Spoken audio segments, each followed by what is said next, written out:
Bonjour à tous, je suis Carole Mélosy-Grosset, je suis l'auteure du blog The Happy Me, www.thehappyme.com, et j'accompagne des personnes sur 3 types de buts, d'objectifs. Le premier, c'est si vous voulez avoir un mode de vie sain. Je suis coach de vie en accompagnement global tête, cœur, corps pour avoir un esprit sain dans un corps sain. Le deuxième volet de mes accompagnements, c'est l'accompagnement vers une vie créative. Si vous voulez avoir une vie qui sort des sentiers battus, si vous ne voulez pas avoir la vie de tout le monde, que ça vous vous en fichez complètement, et qu'au contraire vous avez envie d'avoir la vie qui vous ressemble, si vous avez envie de vous concocter une vie sur mesure. Le dernier volet, c'est si vous voulez être accompagné vers un bonheur amoureux, puisque je suis également thérapeute de couple. Et c'est d'ailleurs sur ce dernier volet que je vais faire cette vidéo aujourd'hui. Il y a quelques mois, j'avais fait une première série de vidéos sur le bonheur amoureux. Cette première série de vidéos était plus spécifiquement sur la réciprocité des sentiments à l'intérieur du couple et faisait suite à un article que j'ai publié le 2 novembre 2015 et que vous pourrez retrouver dans son intégralité sur mon blog, donc www.thehappyme.com, pour ceux d'entre vous qui ne l'ont pas encore lu.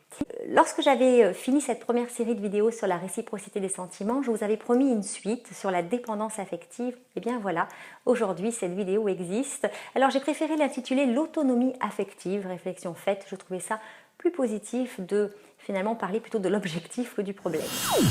Alors qu'est-ce que c'est que l'autonomie affective par opposition justement à la dépendance affective? À quoi sait-on que l'on est autonome, affectivement parlant, ou au contraire dépendant? Eh bien, c'est ce dont nous allons parler tout de suite. Alors j'aimerais, avant de commencer, vous montrer un schéma et vous laisser quelques secondes l'observer. Je vais ensuite le commenter, bien évidemment.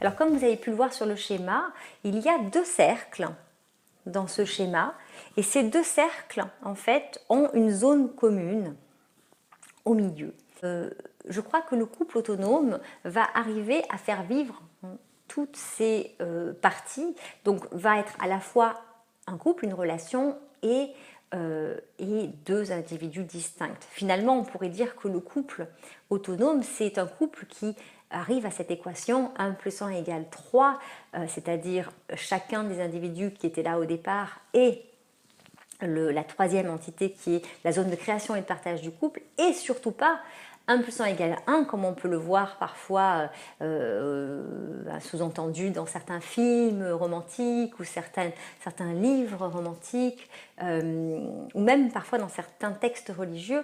Je ne sais plus quel comique disait être à 2, c'est ne faire plus qu'un, mais lequel, hein? Le truc, c'est que si au final il n'y a plus qu'un, c'est qu'il y en a un qui s'est juste fondu dans le désir de l'autre, souvent la plupart du temps le plus consensuel ou celui qui a le plus peur des conflits ou celui qui est peut-être le plus dans l'affectif. En fait, il va se fondre dans le désir de l'autre et au final il n'existe plus.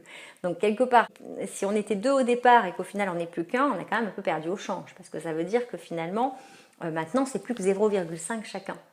Alors qu'au contraire, ce n'est pas une soustraction, l'amour, c'est bien une démultiplication. Donc 1 + 1 = 3, c'est-à-dire qu'au final, on a gagné quelque chose puisqu'on a créé ensemble une nouvelle entité, l'entité du couple, cette zone de partage et de création.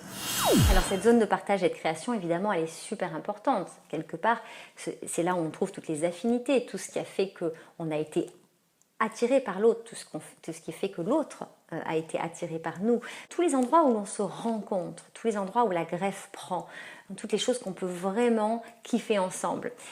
Évidemment, elle est à nourrir cette zone et ce sont ces moments où on peut retrouver finalement la fusion, c'est pour ça que j'ai laissé ce terme comme titre sur le schéma, du début, de la lune de miel, des premiers mois, ou des toutes premières années, où effectivement on se découvre et où on a l'impression que l'autre est exactement comme nous. Après, évidemment, on se rend compte que ce n'est pas le cas et c'est normal puisque nous ne sommes pas des clones. Un couple, c'est une multitude de différences finalement qui se rencontrent. Et c'est ça qui fait la richesse.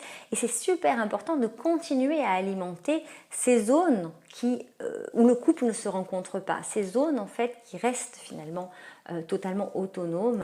Parce que vous n'êtes pas né le jour où vous avez rencontré l'autre, de la même manière qu'on n'est pas né le jour où on a eu ce travail ou le jour où on a eu cet enfant, on préexistait et donc évidemment que nous avons toute une richesse qui n'est pas liée à l'autre, même si effectivement nous pouvons nous rencontrer à certains endroits. Donc je dis souvent, bien dans le couple, il y a des choses qu'on partage, c'est génial, et heureusement, parce que sinon on n'aurait rien à faire ensemble, donc vivons-les ces choses-là, nourrissons-les, profitons-en, usons et abusons de ces choses sur lesquelles on se retrouve. Et puis il y a des choses qu'on ne partage pas, on ne les partage pas, mais on les fait quand même. Parce que sinon, on va effectivement s'appauvrir. Vous vous rendez compte, si vous avez tout ça, toutes ces zones-là de choses que vous pouvez faire et que finalement, vous vous cantonnez à cette zone de rencontre, eh bien, vous vous réduisez complètement, considérablement par rapport à qui vous êtes.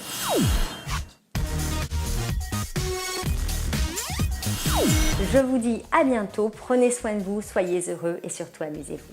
Salut! Oh!